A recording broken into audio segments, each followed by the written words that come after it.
l'histoire nous regarde. Et elle retiendra si aujourd'hui nous avons choisi de juger par justice ou par facilité.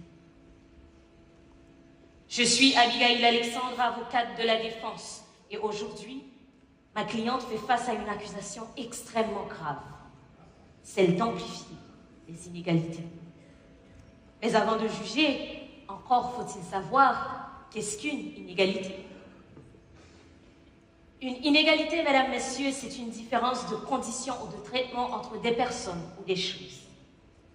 Jean-Jacques Rousseau expliquait déjà d'ailleurs qu'il existe deux types d'inégalités. Les inégalités naturelles qui viennent de la nature et les inégalités sociales créées par les hommes. De ce fait, accuser ma cliente de creuser les inégalités reviendrait à dire qu'elle aggrave tous les écarts existants.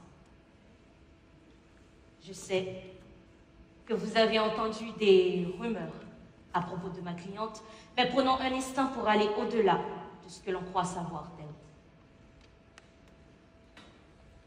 On reproche souvent à l'intelligence artificielle de faire disparaître des emplois.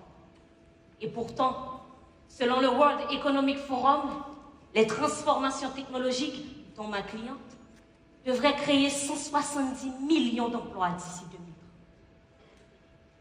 Via des plateformes de recrutement comme HireVue, elle est aussi celle qui masque le genre pour ne laisser voir que le talent des candidats.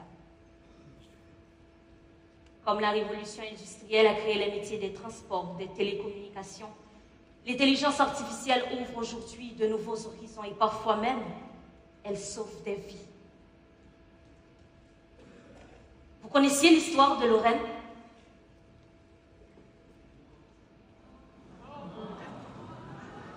Cette femme irlandaise de 40 ans souffrait d'atroces douleurs dans les mains et avait été diagnostiquée d'une polyarthrite rhumatoïde malgré des tests négatifs. Son état empirant, elle décide de décrire ses symptômes à ChatGPT, qui lui suggéra une autre piste. Et grâce à cela, de nouveaux examens ont finalement révélé 2 tumeurs cancéreuses, permettant ainsi un diagnostic précoce et offrant à cette mère la chance de voir grandir ses 2 enfants.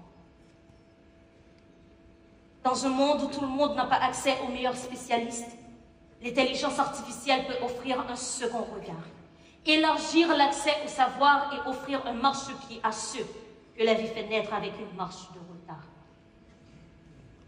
Si je vous dis tout ceci, c'est parce que les inégalités, j'en ai su. En août dernier, j'étais venue à Paris pour participer au quart et demi-finale d'Eloquentia International. Et quand j'ai appris ma qualification pour cette grande finale, j'ai ressenti une fierté indescriptible. Parce que dans un pays comme le mien qui traverse tant d'épreuves, une petite victoire peut devenir une grande lumière. Mais derrière toute cette histoire, cette si belle et grande expérience se cache une autre histoire. 6 septembre 2025. Jour du départ de la délégation d'Eloquentia Haïti.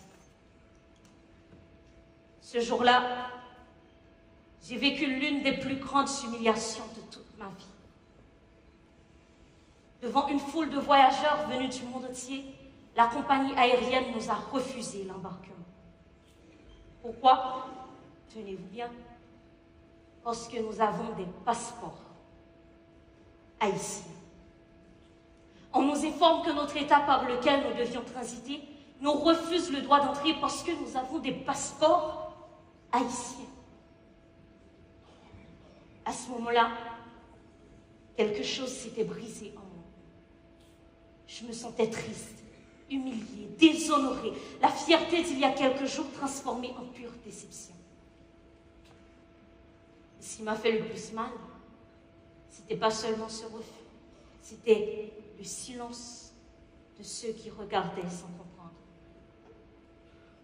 Ce jour-là, ce n'était pas l'intelligence artificielle qui nous a refusé le ciel. Ce n'était pas un algorithme qui avait jugé nos origines, c'était l'arbitraire humain. Cette injustice vieille comme le monde qui décide que certains valent plus que d'autres. Maintenant, j'aimerais savoir qui persiste à croire qu'une couleur de peau peut juger un être humain comme si la valeur d'une vie se mesure dans la paume d'une main.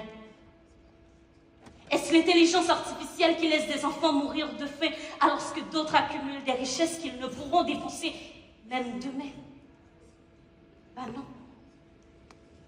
L'intelligence artificielle ne choisit pas qui n'est roi ou sans roi.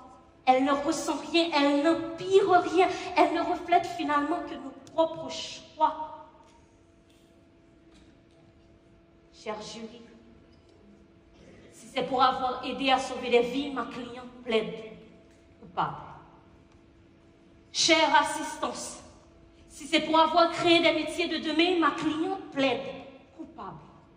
Mesdames, messieurs, si c'est pour avoir donné une chance à ceux que la vie laisse derrière, alors oui, l'intelligence artificielle est coupable.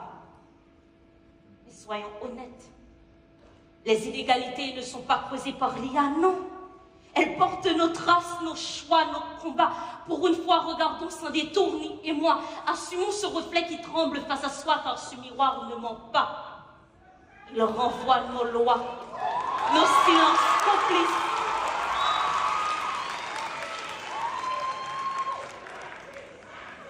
Il renvoie nos lois, nos silences complices, nos fautes, nos pourquoi. Alors, cessons d'accuser ce qui n'a pas de voix et assumons nos responsabilités. 3.